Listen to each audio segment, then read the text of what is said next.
You don't have to be a star, baby. Nope. To be on my show.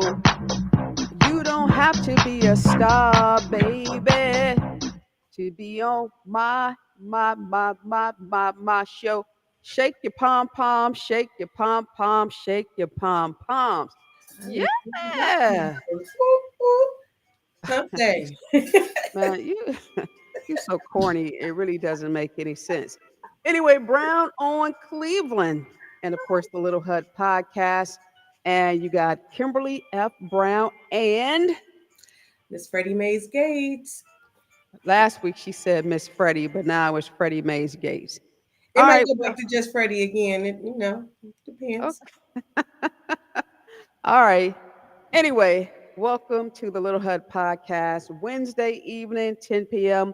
Got a pretty serious topic tonight, but of course, before we do that, got to give a great shout out to my girls, Aletha Johnson of Dream Team Realty. If you're looking for a single home, commercial property, whatever the case may be, call Aletha at 216-375-3681. Why, Freddie? Because she's my favorite realtor. And don't forget my girl who take care of my t-shirts, hoodies, jackets, tumblers, cups, mugs, team uniforms. I mean, you name it, she can do it. You name it, she can claim it. Her name is Angie Marie. And of course, she's out of Maple Heights, Ohio. And you can give her a call at 216-395-7335. Darn right, the Little Hut Podcast, inside the Little Hut Podcast, Brown on Cleveland, and of course, Miss Freddie. Wow. How was Yeah. your week? My week is good. It's hump day. So, we're getting halfway there. Every day is Okay. an adventure nowadays. So today's a good day. We halfway through the week. Okay, very good. Well, tonight we want to talk about the attack on Black women by Black men.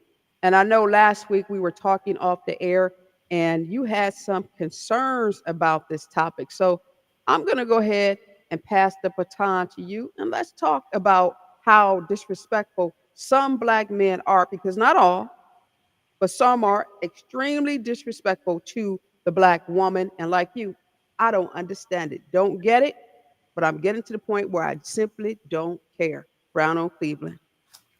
Absolutely. So it's such a hard topic to a degree because, like you say, one is not all black men, Mm-mm. but the ones that are, the vitriol nature of how they respond to you or at you is is a level. It's just like this whole different level of disrespect. Mm-hmm. So I I had this interaction with this young man on Facebook, of course. Okay. So the response was, our interaction was this, because I was just curious to, like, where are all the black critics that were posting daily during the election cycle? Where did, because I don't see it anymore. So I was just curious, and I went to his page and I'm like, So I go to his page and he is this woman urinating in the bottle. That's the Oh, post. So, hmm, I'm like, okay, we go from these, not just I'm not voting for this person or whatever, just some very disrespectful posts, to nothing at all. And your next post is a woman peeing in a bottle, and these senseless posts. So it was like, okay. So I made a comment under his page from to someone else. So he was so eager, I guess, to get some activity on his page. He hurried up and saw my post, and he found me, and it okay. wasn't a compliment or a like or anything like that. So I basically told the person that made the post that, facts don't matter here. That is irrelevant here. So Okay. he basically responded, "Go find something to do with yourself. Go read the Bible." I said, "Oh, so the Bible tells you to post the stuff you post?" Then he said, "Fuck the Bible." So, okay, that's Oh, argument's gone out the window. So we go back and forth a little bit more. And then he basically stated at the end, stay in a woman's place. Oh. I'm I asked what place was that, but the conversation ended there. But Mm. he shared my post, and then he had one comment out of his 12,000 followers that stated, "Oh, I looked at her page, and by the way she looks like a feminist." Well, you remember we looked that term up, Yeah, we did. and it just simply means that you believe in equal equality for men and women. So it's not something that's derogatory, but because of his lack of education, he thought that he was being smart, and he really turned out to be dumb, dumb, and a dumb ass. But some men are just simply disrespectful to black women. Like I was telling you off the air, how I had this event scheduled on my calendar last Saturday, and I was the DJ. And the co-organizer came in up to the DJ booth, and he was very demeaning. His tone was very aggressive, and he was hovering over me as he was demanding me to do something. And I told him, absolutely not, not on my system. He wanted me to download music. I'm not doing that. Anyway, he got huffy and puffy, had a temper tantrum, and then what he did, he in a room full of people, he told his business partner, he says, didn't we pay her? Didn't we pay her? No, dum dum, you haven't paid me a dime. So because he was so disrespectful, I packed up and I left. I left because one thing I will not tolerate, Freddie, I will not tolerate disrespect under any circumstances because I truly believe that right is right and wrong is wrong. And Kimberly Brown will always stand on the side of right. Now, watch this. That happened on Saturday. Yesterday, I took one of my male friends who's married. I took him to lunch because he had a birthday on Saturday, and I should have been at his birthday party rather than doing this gig that I ended up not doing. And Mm-hmm. I took him to lunch. Now, here's the funny part. We went over to Don Raymond, and I told the waiter, I said, give the check to me. Now, watch this. Both black men, an asshole, and one who's not. And after we ate, the waiter came back and he was giving me the check. And my friend said, oh no. I said, what you mean? He said, He said, did you think that I was going to allow you to pay for this lunch? I said, but it's my gift to you because it's your birthday. I missed your birthday party. He was like, oh no. He says, when I take anybody out to dinner, I always pay and you will not leave a tip. And I was like, oh, taken back, right? So we were getting up, leaving, and we were heading towards the door. Goofy me, I went to open the door and he said this, Kim, can I please do this? So, what I'm saying is, we have some men who are totally disrespectful. Then, on the other end of the spectrum, we have men where chivalry still exists. And those are the men that we appreciate. They don't down black women, they're not jealous of black women. They're not going to call us the bitch word, period, point blank, regardless of what may happen. But it's just the few, it's the few that if they don't get their way, if you have a disagreement with them, Mm-hmm. they will begin to call you names. Some of them will even say you're gay because you won't date them. No, nobody's gay. It's just simply that you're not my cup of tea. And that should be where it is. But a lot of black men can't handle that. Just saying. My opinion. My I, opinion. well, so I agree that that point you made of if you have a disagreement with them, if you're strong enough to have an opinion Hmm. that opposes what they're stating, and if you can respond to every point with Hmm. facts that they can't refute, Can't. then it becomes derogatory. Then it becomes, oh, look how she looked, or stay in your place, you need Hmm. to just shut up, or, but you would not, and I have not seen that same response back to a man that may disagree with you. Mm-mm.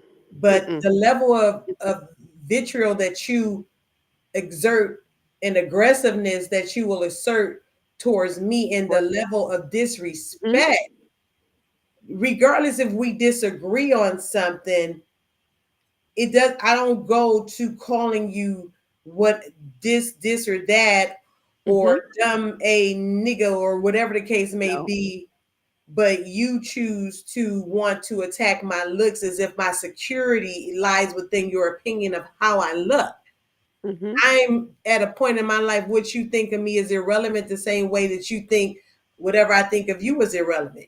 And judging me by appearance, definitely not going. You think you hurting my feelings at this point in my life? Come on, bro. We having a But here's the thing. conversation. Well, here's the thing, Freddie. That's a sense of immaturity. And I always tell people this: you cannot attack my self-esteem because I'm very confident as a black, dark-skinned woman. So there's nothing you can do that's going to step on my intelligence or the way I carry myself, my appearance, none of that stuff. Because I'm a fine black woman all day long. You may not agree, but that's something that I am. And I believe that, as women, women have to carry themselves of such. Because if you don't, you will allow anybody to step on your feelings. They'll mess up your self esteem. You'll become an introvert rather than an extrovert. And you don't want that to happen. Here's something that I found. I was Googling, why black men why some black men are disrespectful to black women. And there was a post put together by a woman, and she was saying that one reason why black men are so disrespectful is because most black women, they have a good job, or you could say a career. They have their own place to stay. They're not homeless, and they're more mature. So they really don't have to ask anybody for anything. But him, on the other hand, most of the time, no pun intended, he's living in his mama's basement, or he's living in a car. He does not have the education that you have. So basically, what happens is that he becomes jealous of the black woman, totally jealous. And rather than try to build a partnership, he tries to build a ship that is one that will automatically sink because he does not want to see you succeed. For example, is this: you know how some women, they get to the point where they become elected officials, right? Mm-hmm. And their husbands have never ever thought about being a public official. All of a sudden now, he want to be an elected official. And in order for her to satisfy him, she has to do everything in her power to make sure that he's also an elected official.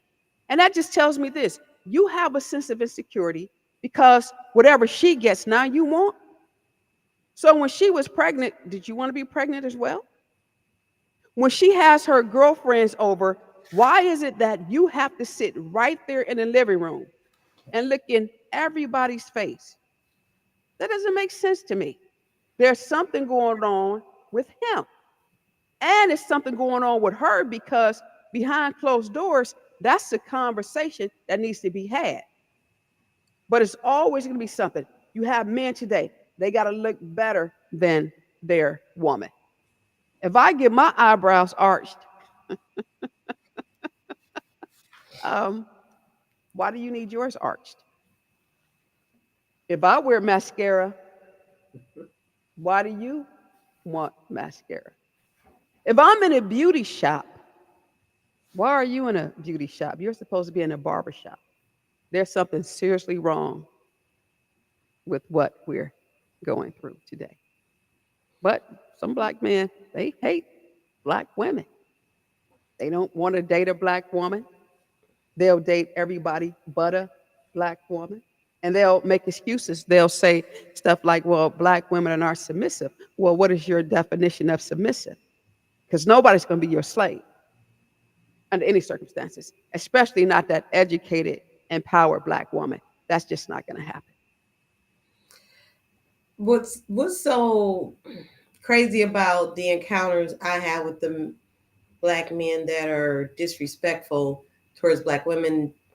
Most of them have black women as Hmm. their spouses or whatever. You have black daughters, but you have this it's this blind spot of that I don't even know how you separate it. And again, when I knew we was talking about this topic this week, it evolved from like the conversation evolved with the gentleman I had with on Facebook. It evolved from the Kamala Harris situation. But then when he told me to stay in a woman's place, and I was like, oh, I struck a nerve because it wasn't about her ethnicity whatsoever. It went to the Hmm. core of the fact that she was a woman, and then you add the layer when it's a black woman, it's even worse. She's not So, a black woman. but Kamala Harris is not even a black woman, that's though. what I'm saying. Regardless of her ethnicity, it was the fact that she was a woman because the way Okay. he responded to me, and then when I look at the hatred that jumped from her to Jasmine Crockett, is she not black? So is she not black enough? Because now I've seen posts, oh, was she the new savior? And these are from black men. So now it's not that this is this Indian / Jamaican woman. So is Jasmine Crockett not black? She's black. So why now? What's your problem with her? What's your issue with She's her? she's a female. But see, here's the thing. This is what I try to get people to understand, like during this last presidential election. And I hate to go back and reflect on it. My thing is, you know, I don't care how much they were trying to push her. There were always going to be some men and some women who do not believe that women should be in certain positions. And if they get there, what you get is envy, jealousy, and strife. Then the same people have the audacity to ask, what happened? How come they can't get a come up when you're the reason why they always get a come down? It was the same thing like with Hillary Clinton. Some people will never, ever, ever believe that a woman should be president, just like in some churches. Some pastors, or some people call them elders, whatever the case may be, they don't believe that a woman should be in the pulpit. Some people believe that women should not be CEOs. Some people believe that women should not be involved in politics. That is the win win win. And when women start winning, men, not all, some men of color, become jealous. I've also heard this too, and I watch Good Times, and I'm going to use James Evans for a second. When Florida got a job over him, and he made a comment and he said, you know, you're my wife and you're taking my job. How was she taking your job, James, when you guys are facing eviction and Florida Evans is doing everything in her power to stay above? But as long as you were out there working 4, 5, 6, 7, 8 jobs, you were fine with her at home. And one day he made that statement. He said, women belong in two places: the kitchen and the bedroom, the kitchen and the bedroom, the kitchen and the bedroom. Don't And it's say just it, very James. unfortunate Don't say it, that, James. yeah, but it's very unfortunate that in 2025 that you have some women, and now I'm gonna take race out of it, right? You have some women who believe in that mantra, and you have a lot of men who believe in that mantra as well. And I see that as a source of abuse because if you ever try to break away from that, they know for a fact this: you don't have the education and you don't have the skill set to do for yourself. So it's actually it's a form of servitude, slavery.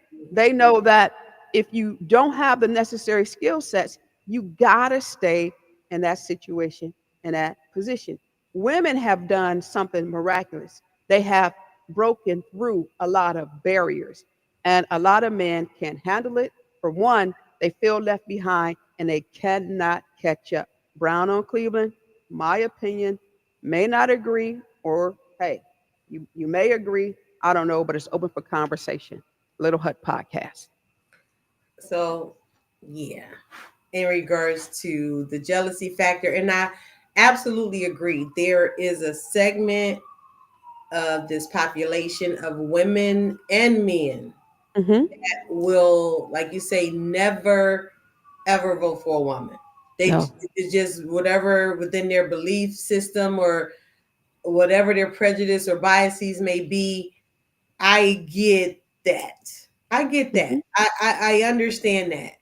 But it's like but then it's just like again, I'm taken aback by um like when we talk about the disrespect of the black some. And again, I know So, plenty of awesome and amazing black men. hmm Plenty of them. Plenty of them. But it's the other that's out there that without rhyme or reason, without logic or anything, they have swallowed whatever ideology wholeheartedly without any critical thinking to it. And if you challenge it, it just becomes ugly off the bat. It's basically like, shut up. Like, yeah, what's the name told LeBron, go just shut up and dribble. Like, okay, go home and cook and yeah, whatever. yeah. So, Here's something else I found too. I was googling the angry black man stereotype, and this is what it says. It says this cliche refers to a stereotype that portrays black people in general and black men in particular as perpetually angry at others due to perceived racial discrimination. Polarized in the 1970s, this stereotype is full of unfortunate implications.